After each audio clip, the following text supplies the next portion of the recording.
The universe is a vast and infinite concept filled with countless worlds and, from what scientists theorized at the time, infinite types of creatures that could make up life upon those said worlds. What was debated among academics or scientists, perhaps politicians, definitely religious leaders, well, what might happen when there might be contact between the humanity race of this world with the race of any other world out there in the vastness of space. International news had a neighboring star in a distant galaxy have a solar flare emit from it. All scientists mentioned that the strength of the flare was that of 23,000 times stronger than the most comparable star in our own system, being that of the Sun. There were naturally some concerns that a flare of that strength might be felt even in our galaxy, perhaps even our system, or even on our planet. There were no real causes for fears. Our earthly planet and others were in a more sparsely populated part of this particular galaxy, so we were in no real danger, as that was what global scientists at the United States of America's NASA organization, or even the European Space Agency, had commented on. Months later, after the initial announcement, satellites as well as the International Space Station reported objects crossing through the solar system. From the farthest regions of the solar system, there were nothing that could be clearly identified at the time. As time passed, weeks later, more reports came in that they were the first of what were actually alien forms of life. Creatures that were actually passing through the solar system. Scientists in the European Union theorized that the solar flare might have caused these creatures to change their migration path for a temporary detour through our star system. Social media began calling these creatures quote-unquote skyfish, and the name stuck to these creatures. NASA satellites began to beam back pictures of these life forms as they seemed to defy human explanation. Days later, they were projected by NASA to fly by different regions of the Earth for a short time. Different countries set up probes in the upper atmosphere to gather as much information about these skyfish as possible. Social media were flooded with theories and speculations about these skyfish. My family and I lived a short time away from one of the theorized passing sites as we decided to remain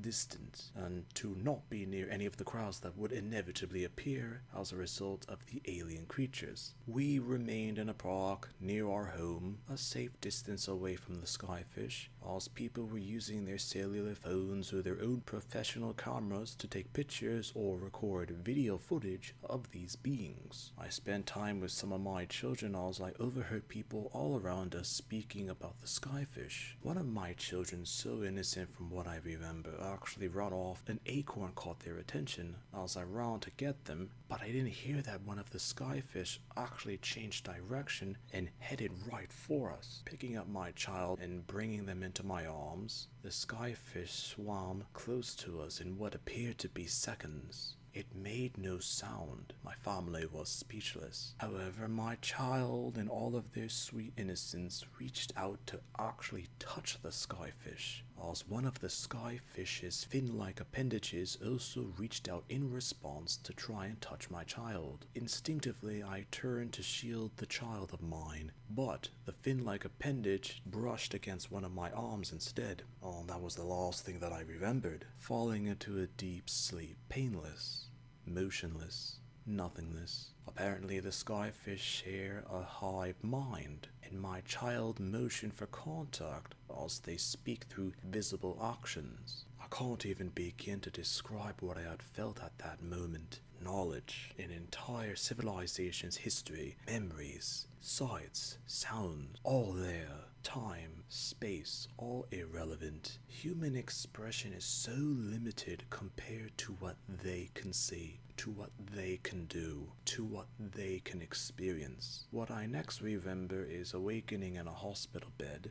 Apparently I was in a coma for 33 years, but during that time I did not physically age. I remained exactly the way I was, when I had been touched by one of the skyfish that had passed by the planet. I actually made global news in the fact that I had protected my child. I was the only being on the planet of Earth that had actually been able to touch one of the skyfish. Other video of the time had them literally passing through any type of matter from this planet, as if it weren't there to them at all. My child that was with me in my arms that day later started a career in science, inspired by what happened to me. I was later transferred to a hospital in a distant country through circumstances, and I was monitored there for years, and eventually decades. Time passes, but I remained. I still don't know what to make of what had occurred that day. My children have been contacted by the authorities, and as a result, arrangements have been made for them to be flown here to meet me in this particular hospital. But what am I to say to them? What can I say to them? All I know is that with what I had been given from the skyfish,